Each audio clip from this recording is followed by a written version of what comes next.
بسم اللہ الرحمن الرحیم الحمدللہ وحدہ والصلاة والسلام علی من لا نبی بعدہ۔ مرکزی جمعیت اہل حدیث پاکستان بحمداللہ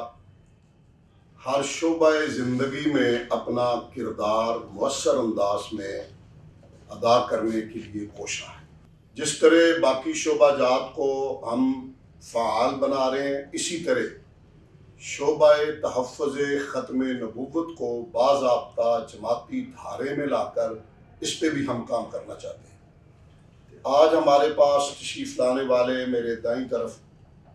محترم مولانا اکرم ربانی صاحب، جن کا تعلق چیچا وطنی سے ہے۔ یہ پہلے یوتھ فورس میں کام کرتے رہے، بعد میں انڈیپینڈنٹلی آزادانہ طور پہ ختم نبوت پہ پنجاب بھر میں انہوں نے کام شروع کیا ہوا تھا۔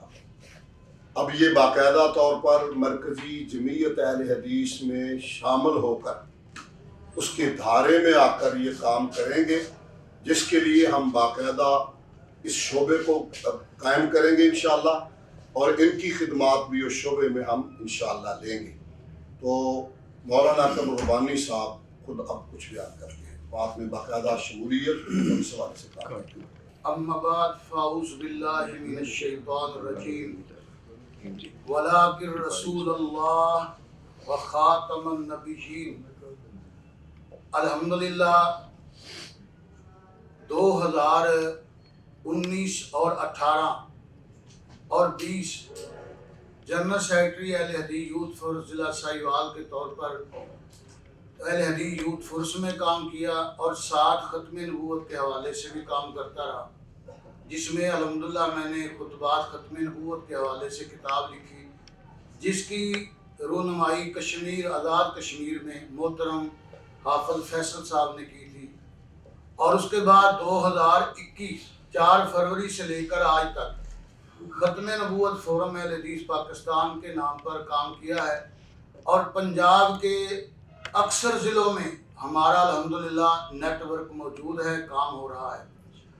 اور ان 4-5 سال کے عرصے کے اندر یہ ہمارے بھائی محترم ممتاز سکالر عتیق الرحمان عزیز صاحب، مولانا عبدالشکور صاحب، اور مخدومی و مرشدی حافظ محمد ظفر اللہ خان صاحب، ان لوگوں نے مسلسل رابطہ بھی رکھا ہے اور شفقت بھی کرتے رہے۔ تو آج استاد محترم میرے استاد ذی وقار مولانا عبدالشی صاحب حجازی، ناظم اعلیٰ مرکزی جمعیت اہل حدیث پاکستان کے حکم پر اور ان کی محبت اور شفقت سے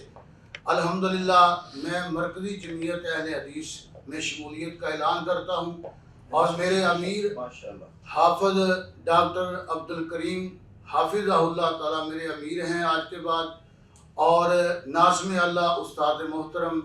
اور مجھے خوشی ہے کہ ہماری اس تقریب میں حافظ محمد یونس آزاد صاحب تشریف فرما ہیں،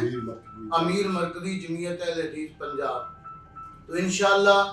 باقی اللہ کی توفیق کاملہ سے جب تک زندہ رہیں گے مرکزی جمعیت اہل حدیث کی چھتری کے نیچے رہیں گے، اور 106 راوی روڈ سے ہمارا تعلق رہے گا، اور حضور کی ختم نبوت کا کام تو ہماری ایک روح کے اندر وابستہ ہے کہ اس کو ہم ہر روز 24 گھنٹے میں اگر کوئی کام نہ کریں تو اس دن مایوسی سمجھتے ہیں۔ تو انشاءاللہ اپنے قائدین بزرگوں کے زیر سایہ حضور کی ناموس پر پہرا دیتے رہیں گے۔ وآخر دعوانا الحمدللہ۔